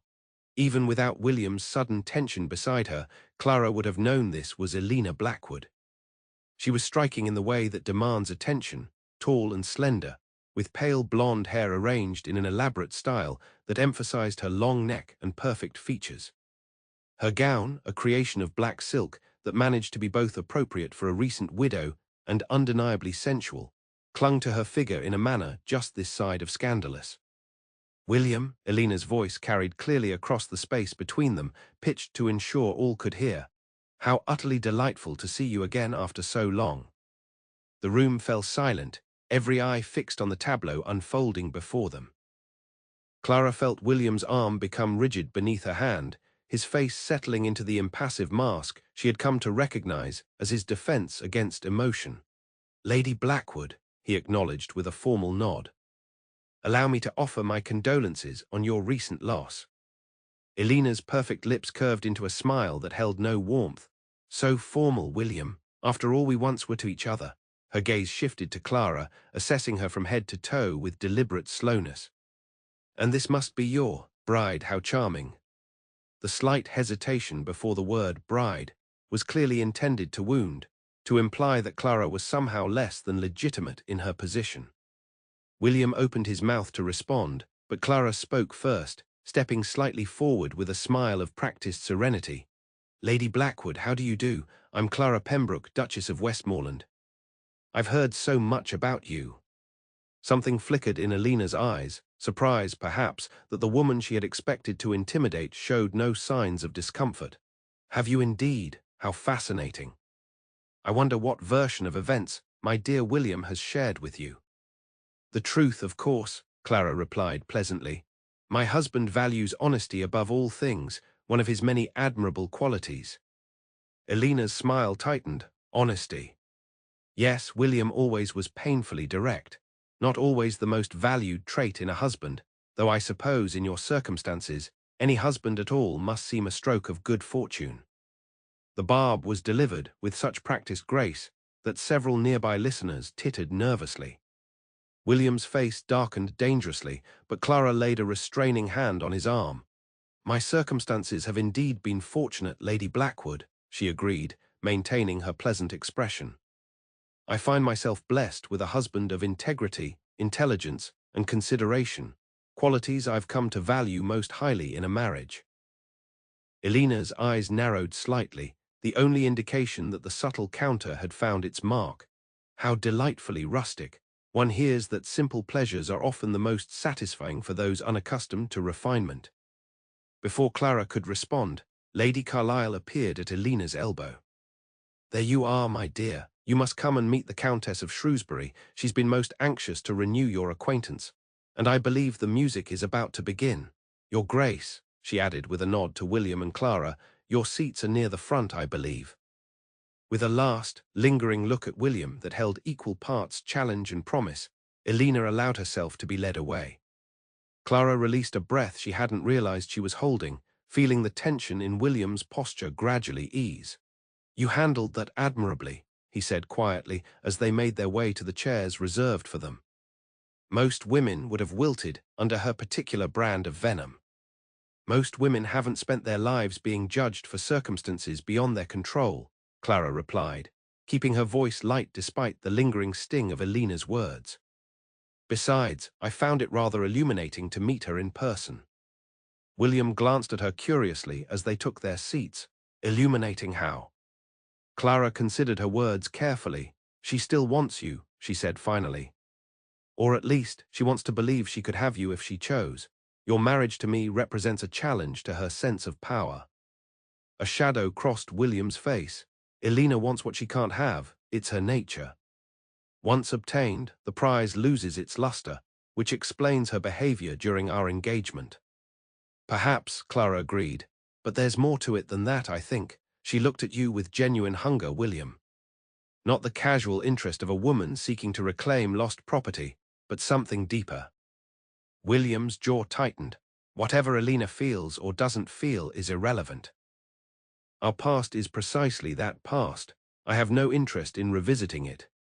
Clara wanted to believe him, but the intensity of his reaction suggested that Elena's reappearance had affected him more deeply than he was willing to admit. Before she could pursue the matter further, the first performer took his place at the pianoforte, and conversation became impossible. The musicale itself was as tedious as William had predicted, a succession of amateur performers of varying abilities, punctuated by polite applause and whispered commentary from the audience. Clara found her attention wandering, her gaze repeatedly drawn to Elena, who sat across the room surrounded by a small court of admirers. The widow was playing her role to perfection, Clara observed, accepting condolences with downcast eyes one moment, brightening with brave smiles the next. She touched her handkerchief to dry eyes occasionally, maintaining the pretense of grief, while ensuring every man in the vicinity was acutely aware of her availability. Only when her gaze periodically strayed to William did the mask slip, revealing something harder and more calculating beneath the practiced widow's demeanor. Those glances convinced Clara that Elena's interest was not casual or opportunistic. Whatever had passed between them years ago, whatever betrayal had occurred, Elena Blackwood was not finished with William Pembroke. After the performances concluded, refreshments were served in an adjoining room. William kept Clara close by his side as they navigated the crowd, engaging in brief conversations with various acquaintances while maintaining a careful distance from Elena and her entourage. They had almost reached the point where they could politely take their leave when a commotion near the doorway caught everyone's attention. A man, clearly in his cups despite the early hour, was attempting to enter against the protestations of a footman. "I was invited, damn you," he insisted, his voice carrying above the general conversation. "Lady Carlisle herself told me to come any time." Clara felt William stiffen beside her. "Richard," he said under his breath, the single word laden with such loathing that she instinctively tightened her grip on his arm. "Your friend?" she asked, though she already knew the answer. "Former friend," William corrected grimly. "The man I found with Elena, he's been abroad for years. I had no idea he had returned to England." Across the room, Elena had also noticed the new arrival. Clara watched as a series of emotions crossed the widow's perfect features: shock, calculation, and finally a slow smile of triumphant anticipation. "We should leave," Clara said urgently, sensing disaster approaching.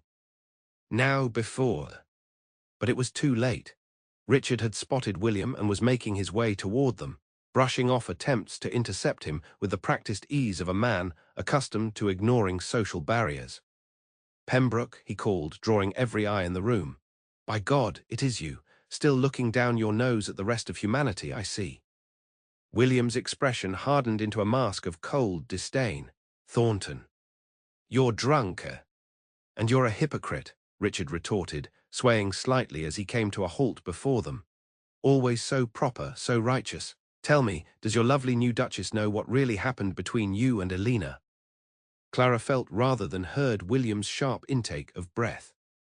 Around them, conversation had ceased entirely, the assembled company abandoning all pretense of disinterest in the unfolding drama. "This is neither the time nor the place for such discussions," William said, his voice dangerously controlled. "I suggest you leave before you embarrass yourself further." Richard laughed, a harsh sound devoid of humor. "Embarrass myself? That's rich coming from you, always so concerned with appearances, with what people might think. That's why you couldn't satisfy Elena, you know, too afraid of losing control, of showing any real emotion." William took a step forward, his hands clenching into fists at his sides. "That's enough, Thornton." "William," Clara murmured, laying a restraining hand on his arm, "don't give him what he wants." Richard's bloodshot eyes swiveled to Clara, widening slightly as he took in her appearance. "Well, well. You've done well for yourself this time, Pembroke. Pretty little thing, isn't she? Does she know she's married to a man incapable of love, or did you buy her compliance along with her hand?" The crude implication, that Clara was essentially a purchased bride, sent a murmur of shocked interest through the watching crowd. William's face went white with fury, his body tensing as though preparing to strike. "How dare you?" he began, but Clara stepped forward, placing herself between the two men. "Mr. Thornton, is it?" she said, her voice clear and steady despite the rapid beating of her heart.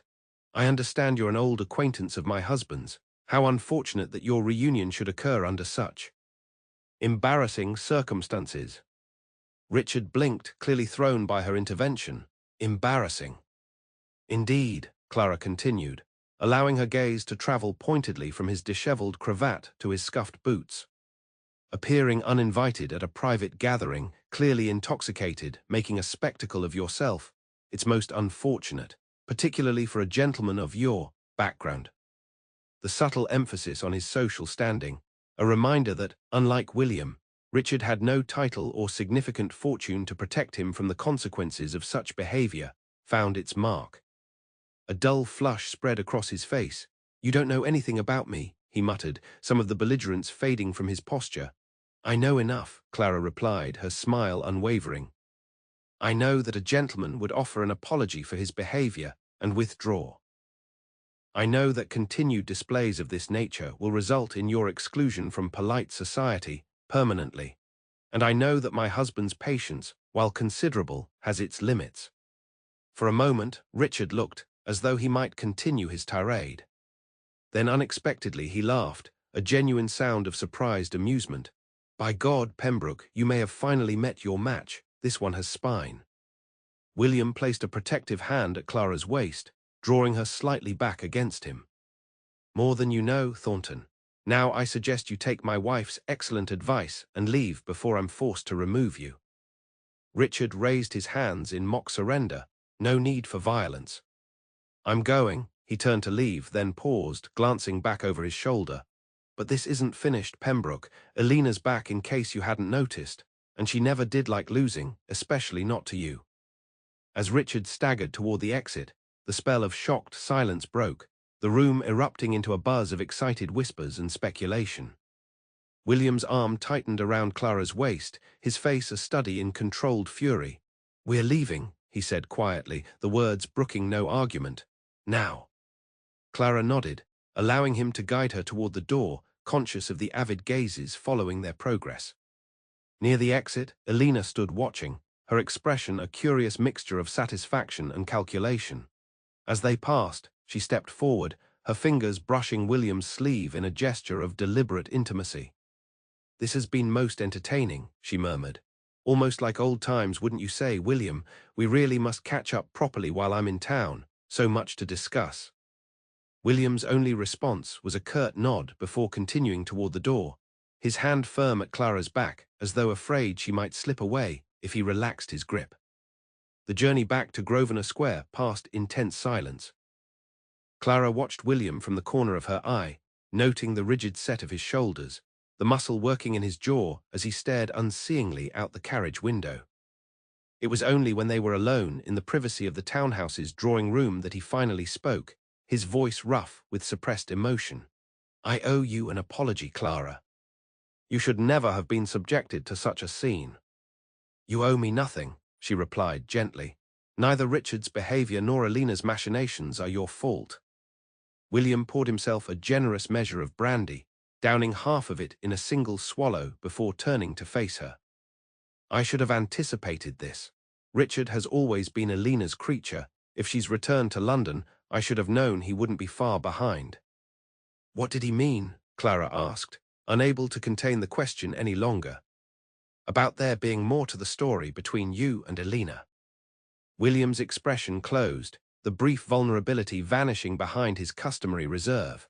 Richard was drunk and looking to cause trouble. His words were calculated to create exactly the scene that occurred. "That's not an answer," Clara pressed, moving closer to where he stood by the fireplace. "William, if there's something I should know—" "There's nothing," he interrupted sharply. "Nothing that matters now, at any rate." The evasion, after weeks of growing closeness between them, strung more than Clara cared to admit. "I see," she said quietly. "Then I'll bid you good night. It's been a trying evening for us both." She had reached the door when his voice stopped her, softer now but edged with a desperation she had never heard from him before. "Clara, wait. Please." Turning, she found him watching her with an expression of such naked conflict that her heart twisted in her chest. "I'm listening," she said simply. William set down his glass, running a hand through his hair in a gesture of uncharacteristic agitation.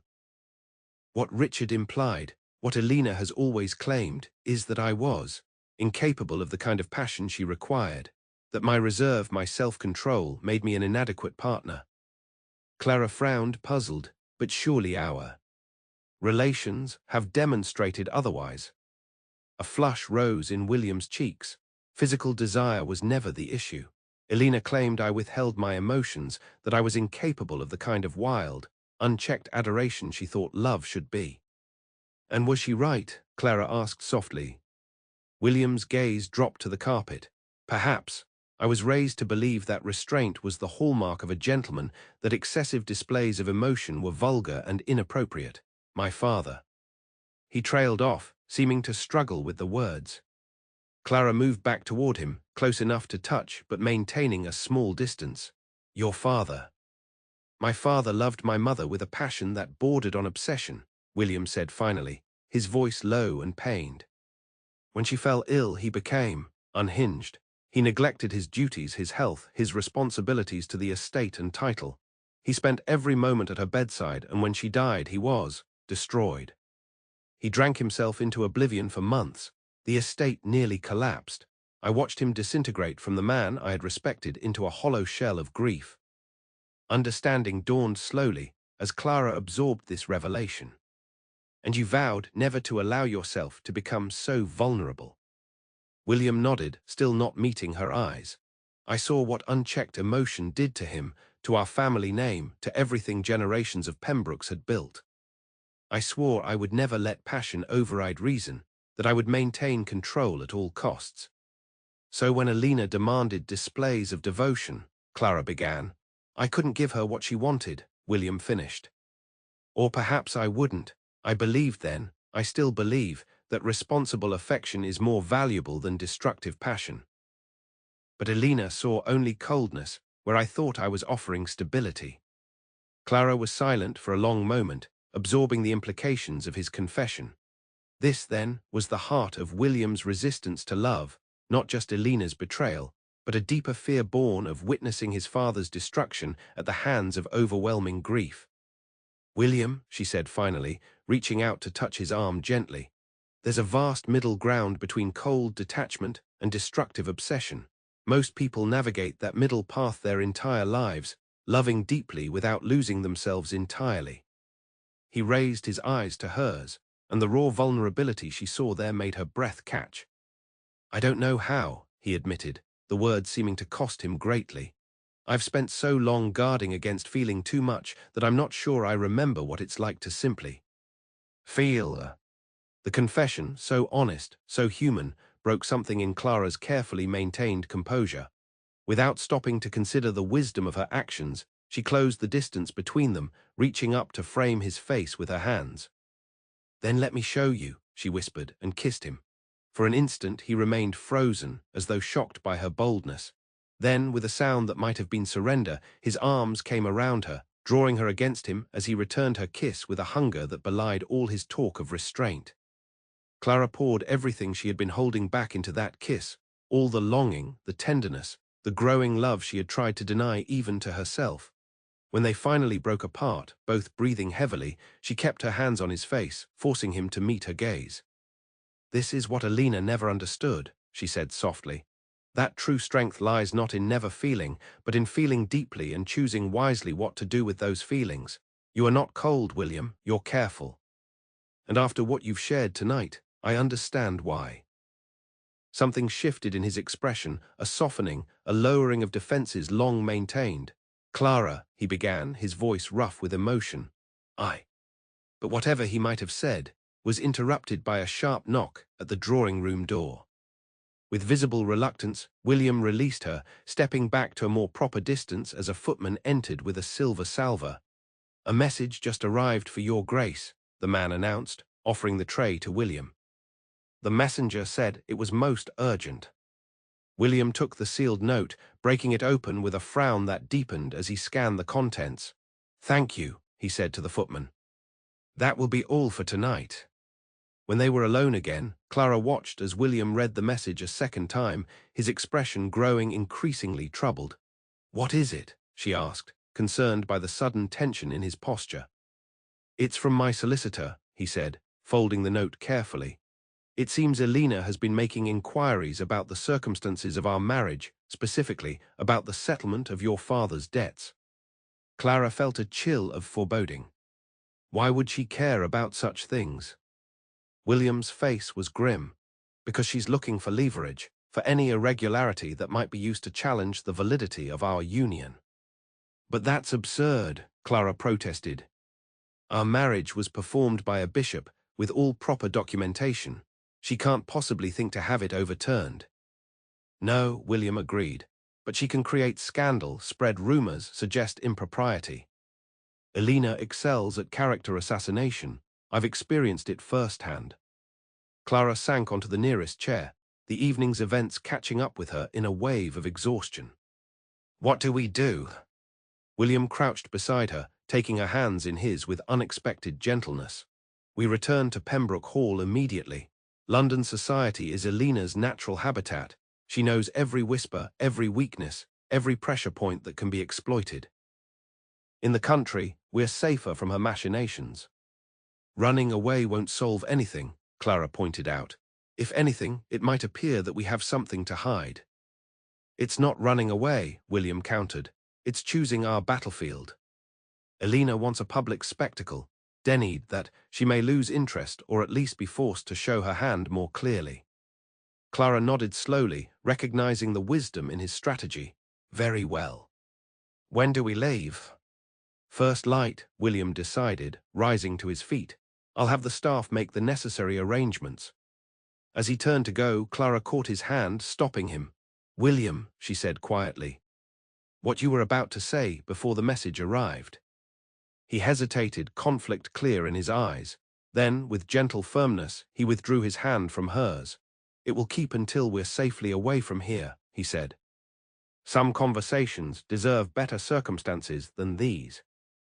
Clara watched him leave, hope and uncertainty warring in her heart. Whatever William had been about to confess, whether the love she longed for or some other truth entirely, would remain unspoken for now. But for the first time since their marriage began, she allowed herself to believe that there might be a future beyond mere arrangement, beyond practical compromise. A future where William Pembroke might actually allow himself to love and be loved in return. The journey back to Pembroke Hall was accomplished with the efficiency that characterized all of William's undertakings. They departed London before dawn, traveling in his well-sprung carriage with an escort of 2 mounted grooms, an excess of caution perhaps, but William had been adamant about security since Elena's reappearance. Clara spent much of the journey lost in thought, watching the countryside roll past without really seeing it. The previous night's revelations had shifted something fundamental in her understanding of William. His resistance to emotional connection wasn't simply the product of Elena's betrayal, it stemmed from a deeper, more profound trauma. He had watched love destroy his father and had vowed never to allow himself such vulnerability. And yet, in the drawing room before the interruption, she had glimpsed something in his eyes that gave her hope. A yearning that matched her own, a hunger not just for physical closeness, but for the deeper intimacy of shared hearts. William, too, seemed preoccupied throughout the journey, responding to her occasional comments with distracted politeness. Several times, she caught him watching her with an intensity that made her heart race, only to look away when their eyes met. They arrived at Pembroke Hall as dusk was falling, the great house welcoming them with lit windows and the comforting familiarity of home. Clara was surprised to realize how attached she had grown to the place in the relatively short time she had lived there. After the tensions of London, the quiet dignity of the country estate felt like a sanctuary. You should rest, William said as he escorted her up the grand staircase. It's been an exhausting few days. Clara nodded, though rest was far from her mind. Will you join me later? She asked, the question hanging between them with all its implicit meaning. William hesitated, his expression unreadable in the shadowed corridor. I have correspondence that requires immediate attention. Don't wait up for me. Disappointment washed through her, but Clara forced a smile. Of course. Good night, then.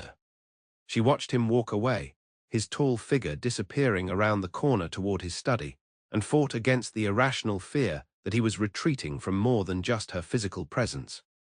The openness he had shown in London seemed to be closing again, the walls rebuilt now that they had returned to familiar surroundings. In her chambers, Clara dismissed her maid after a brief toilette, preferring solitude to company. She stood at the window, looking out over the moonlit gardens and trying to make sense of the turmoil in her heart. She loved him. That much was undeniable now, impossible to pretend otherwise. She loved his strength and his restraint, his intelligence and his unexpected kindnesses. She loved the glimpses of vulnerability he allowed her to see, the moments when his careful control slipped to reveal the depth of feeling beneath. But was love enough? Could she reach past decades of practiced detachment to the heart he had so carefully guarded? And if she did, would he be brave enough to reach back? A soft knock at her door interrupted these reflections. Expecting her maid returning with some forgotten item, Clara called, "Come in," without turning from the window. "Clara." William's voice, low and uncertain, sent a shiver of surprise through her. She turned to find him standing just inside the doorway, still fully dressed, but with an air of dishevelment that suggested internal agitation. "William," she acknowledged, her heart beginning to race. "I thought you had correspondence." "It can wait," he said, taking a step further into the room. "There are more important matters that require my attention." Clara stood perfectly still, afraid to break the fragile tension that hung between them. "Such as?" William drew a deep breath, as though gathering courage. "In London, before we were interrupted, I was about to tell you something I should have said weeks ago, perhaps from the beginning." Hope flared in Clara's chest, a light so bright it was almost painful. "Yes, sir. Our arrangement," he began, his voice carefully controlled. "The terms I proposed when we first met, they were inadequate, incomplete." Clara took a cautious step toward him. "How so?" William ran a hand through his hair, a gesture of uncharacteristic nervousness that endeared him to her even more. "I believed I wanted a practical marriage, free from the complications of emotion. I thought I could maintain that detachment indefinitely. I was wrong." Another step closer. "William, what are you trying to say?" He looked at her then, really looked at her, his grey eyes more vulnerable than she had ever seen them. "I'm saying that despite every precaution, every wall I built, every lesson I learned from my father's grief and Elena's betrayal, I've fallen in love with you, Clara." The words hung in the air between them, transforming the very atmosphere of the room. Clara felt dizzy with the sudden rush of joy, of vindication, of answered prayers she had hardly dared to articulate even to herself. "Say something," William urged when she remained silent, his confidence visibly faltering. "If you don't feel the same way, I understand. Our arrangement still stands. Nothing need change." "William," Clara interrupted, crossing the remaining distance between them to place her fingers gently against his lips. "Be quiet and listen carefully." His eyebrows rose in surprise, but he nodded, falling silent beneath her touch. "I love you," she said simply. "Not the Duke, not the fortune or the title or the security you represent. You. The man who reads poetry by firelight and remembers how I take my tea and looks at me as though I'm something precious even when I'm at my most stubborn." Relief and wonder spread across William's face, the last remnants of his careful reserve crumbling away. "Clara," he breathed, his hands rising to frame her face with a reverence that made her heart ache. "My Clara." And then he was kissing her, not with the calculated passion of their wedding night or the desperate hunger of their encounter in London, but with a tenderness that spoke of something deeper, a communion of souls long separated, finally finding their way home. When they broke apart, William rested his forehead against hers, his breath warm against her lips. "I've been fighting this for weeks," he confessed, "telling myself it was merely desire, merely respect, merely the natural affection that might develop between compatible partners." "And what changed your mind?" Clara asked, her fingers tracing the beloved contours of his face. "Elena," he said, surprising her. Seeing her again, feeling nothing but disgust where once there had been infatuation, it clarified everything. "What I feel for you bears no resemblance to what I felt for her. It's deeper, truer, more essential." "Essential," Clara repeated, liking the word. "Yes, that's how it feels, as though loving you has become necessary to my existence like breathing." William smiled, a full, unreserved smile that transformed his usually serious features. "My practical, clear-eyed Clara, speaking of love as a necessity, what have I done to you?" "Made me happy," she replied simply. despite your best efforts to maintain a purely practical arrangement. He laughed, the sound rich with genuine amusement. I did try, didn't I? All those careful boundaries, all those rational justifications, and all undone by a woman who faced ruin with more courage than I've shown in facing my own heart. Clara raised her eyebrow in mock offense. Is that a criticism of my practicality, Your Grace? I'll have you know that loving you is the most impractical thing I've ever done. And yet you do it so well, he murmured, drawing her closer. Tell me again. I need to hear it. I love you, Clara said, watching the words wash over him like a benediction. I have loved you since that night in the library when you trusted me with your pain. I will love you until my last breath and beyond, William Pembroke, whether it's practical or not. And I love you, he replied, the words coming more easily now, as though practice loosened some long-frozen part of his soul. Not as my father loved my mother, with a consuming fire that destroyed him when it was extinguished, but with a steady flame that warms without burning, that illuminates without blinding. A love that strengthens rather than weakens. The kind of love that can last a lifetime, Clara suggested. Precisely, William agreed, his arms tightening around her. A lifetime seems barely adequate, but it's a start. Later, much later, as they lay tangled together in her bed, the moonlight casting silver patterns across their entwined bodies, Clara traced idle patterns on William's chest and considered the strange path that had led them here. From the desperate circumstances of their first meeting to this moment of perfect contentment, it was a journey neither of them could have predicted. What happens now? She asked, breaking the comfortable silence. With Elena, I mean. She won't simply disappear because we've left London. William sighed, his fingers continuing their gentle exploration of her bare shoulder. No, she won't. Elena is nothing if not persistent. But she holds less power than she believes. Clara propped herself up on one elbow, studying his face in the silvery light. She'll try to create scandal, as you said. Use the circumstances of our marriage against us. Let her try, William said with surprising vehemence. What began as an arrangement has become something far more genuine than anything Elena could understand. Society may gossip, may speculate about how we came together, but they cannot touch what exists between us now. Clara smiled, warmed by his conviction. The practical Duke, dismissing society's opinion. Who are you, and what have you done with my husband? William laughed, pulling her down for a brief kiss. Your husband has discovered that some things matter more than reputation or appearances. Your happiness, for instance. Our future together.